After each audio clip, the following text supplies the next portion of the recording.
Hey everyone, listen up because I've got a tale that's a real eye-opener. I was hitched for nearly 2 decades, 19 years to be exact, to a woman named Monica. We met at a charity event. She was an event planner, and I was a software engineer. We tied the knot a year later. Fast forward to 19 years later, and we're both doing well in our careers.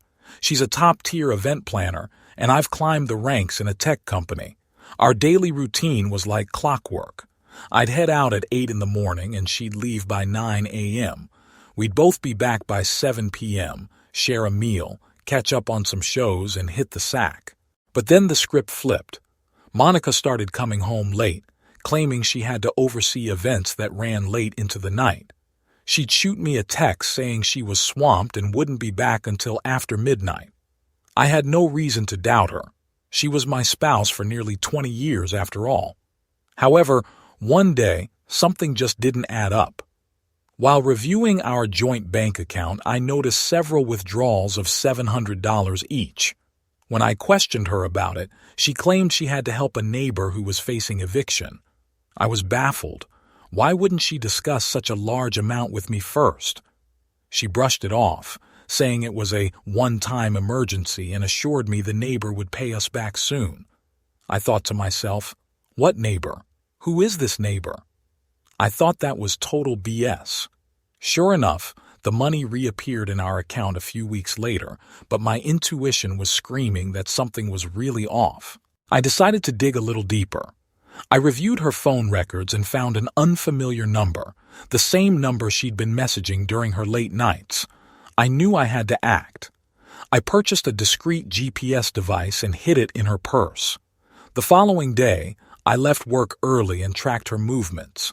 She ended up at a beachside cafe. As soon as I made it to the cafe, I took out my cell phone and had it rolling.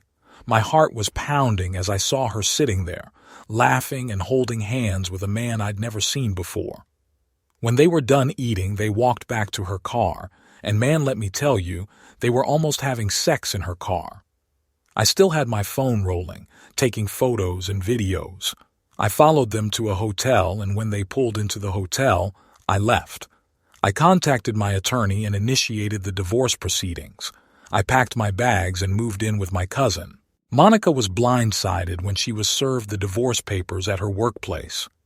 On the day of the divorce hearing, she walked in visibly shaken and alone. The evidence I had gathered was irrefutable, and the judge ruled in my favor.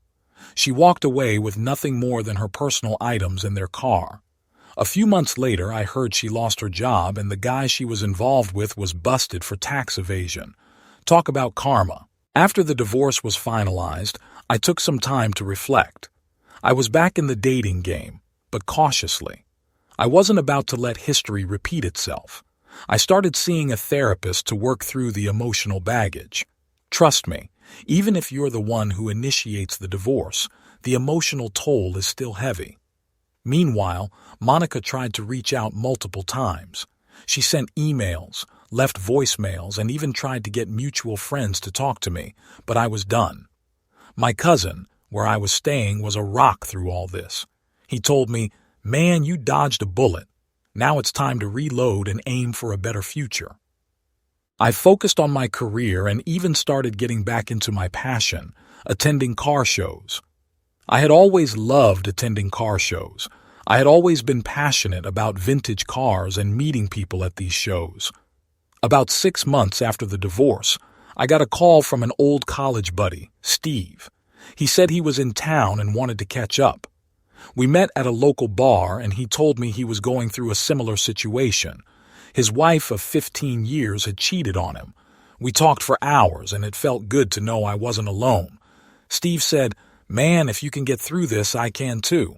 As time passed, I started to rebuild. I moved into a new apartment closer to work and continued to attend car shows and meet new people. I even started dating again, but this time I was more guarded, more cautious. I met Darla, a graphic designer, and we hit it off. I told her about my past. She was understanding, and we took it slow. One day I got a message from Monica. She said she was moving out of state and wanted to meet one last time. I thought long and hard about it and decided to go. I wasn't going to hold the grudge the rest of my life. After all, I was married to this woman for 20 years, so I thought, what the hell, why not? We met at the same beachside cafe where I had caught her cheating. The irony wasn't lost on me. She looked different, almost like the weight of her actions made her age. She started to apologize, but I stopped her. Monica, we're both adults. We made choices, and now we are living with the consequences. I wish you well, but this is goodbye. About 3 months after meeting with my ex-wife, I also heard that my ex-wife's AP's wife had divorced him. After everything that had transpired, I told all of my friends and family what happened. Some of them didn't believe me because I didn't send them photos or any kind of proof. That pissed me off. So what I did was send photos and small video clips. They didn't say a damn thing after that. Some apologies started rolling in. Some of her friends and her family didn't apologize. They didn't respond to my proof. These were the same people that thought I was lying to them. Remember my buddy Steve? He was the guy that was married for 15 years and found out his wife cheated on him. Well, turns out he fared well in his divorce. One of her wife's friends came forward and told him everything and testified on his behalf. Steve said she had a guilty conscience. She had been married for over 20 years herself and couldn't sit back knowing Steve's ex-wife was cheating on him and not say anything. So he walked away with the house and didn't have to pay her any alimony. Darla and I are still dating, but I am really hesitant to move forward with the relationship. I am at a point where I just can't trust anyone yet. She is a sweet woman, but I am leaning towards just casual dating. I feel it may be safer for me, both emotionally and possibly financially. In my opinion, if you feel you are not ready to date, then don't force it.